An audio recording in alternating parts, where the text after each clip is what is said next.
Fertility problems అనగానే ఆడవాళ్ళలోనే లోపాలు అని అనుకుంటాం. కానీ 40% ఫర్టిలిటీ ఇష్యూస్ ఏదైతే చూస్తామో అది మేల్స్కి సంబంధించిన ప్రాబ్లమ్స్. సో ఈ వీడియోలో మేల్ ఫర్టిలిటీ ప్రాబ్లమ్స్ గురించి డిస్కస్ చేసుకుందాం. హలో ఫ్రెండ్స్, నేను మీ doctor Durga Vaitla. So as a fertility specialist ఈ మధ్య కాలంలో నేను చాలా హ్యాపీ. ఎందుకంటే ఒకప్పుడు ప్రాక్టీస్ స్టార్ట్ చేసిన కొత్తలో మేల్ పార్ట్నర్స్ వచ్చినా కూడా టెస్ట్లు అది చేయడానికి ఇబ్బంది పడేవారు.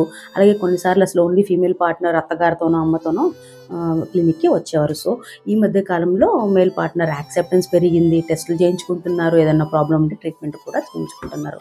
ల్యాగ్ లేకుండా మేల్ ఫర్టిలిటీ రీజన్స్ గురించి డిస్కస్ చేద్దాం. దాంట్లో నంబర్ 1 వచ్చేసి లో స్పర్మ్ కౌంట్.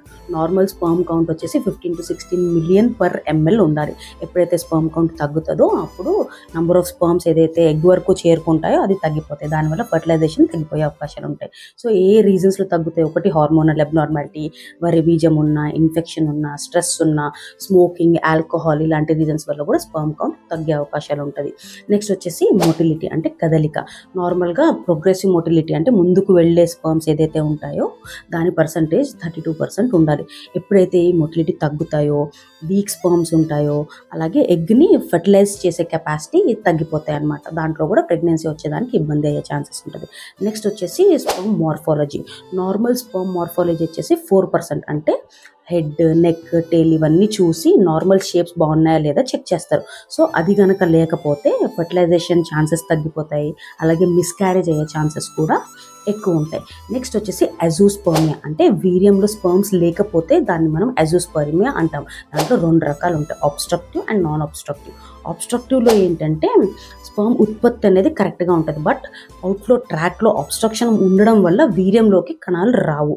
నెక్స్ట్ వచ్చేసి నాన్ ఆబ్స్ట్రక్టివ్ అంటే స్పర్మ్ ప్రొడక్షన్ ఏదైతే ఉందో దాంట్లో ఉండదన్నమాట. సో ఇలాంటి కండిషన్స్ చాలా కష్టం, డిఫికల్ట్ టు ట్రీట్. ఇలాంటి కండిషన్స్లో మనం extreme cases of donor sperms అనేది ఉపయోగించడం జరుగుతుంది.